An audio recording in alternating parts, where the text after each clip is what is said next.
नमस्कार सर्वांना, आपले स्वागत आहे आपल्या आवडत्या केडी चंगम या यूट्यूब चॅनेलमध्ये। आजच्या व्हिडिओमध्ये आपण आपल्या घरामध्ये आजारपण व पैसे समस्या याबद्दलची मुख्य कारणे काय असू शकतात याबद्दलची माहिती आजच्या व्हिडिओमध्ये पाहणार आहोत।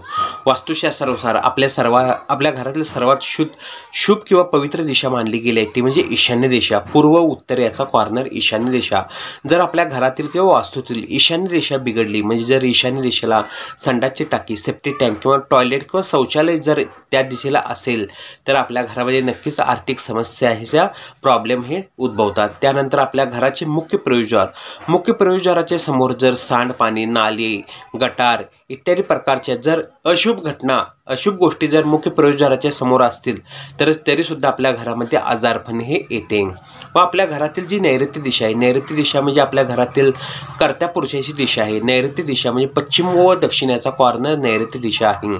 नैऋत्य दिशा जर बिघडली, तिथे जर पाणी, विहीर, बोरिंग किंवा पाण्याची जर तिथे पाणी जर आले तर आपल्या घरातील कर्त्या पुरुषाला हा त्रास होतो। त्यानंतर जर आपल्या घराची किंवा आपल्या जागेच्या ब्रह्मस्थान जर बिघडले, ब्रह्मस्थानामध्ये जर रचना, बांधकाम किंवा तिथे ब्रह्मस्थानामध्ये कोणतेही जर बांधकाम असेल तरी सुद्धा आपल्या घरामध्ये आजारपण व पैसे समस्याही उद्भवतात। जर आपण आपल्या घरामध्ये किंवा वास्तूमध्ये झोपताना कधीही आपण दक्षिण दिशेला पाय करून झोपू नये, त्यामुळे सुद्धा आपल्या घरामध्ये आजारपण देखील उद्भवते।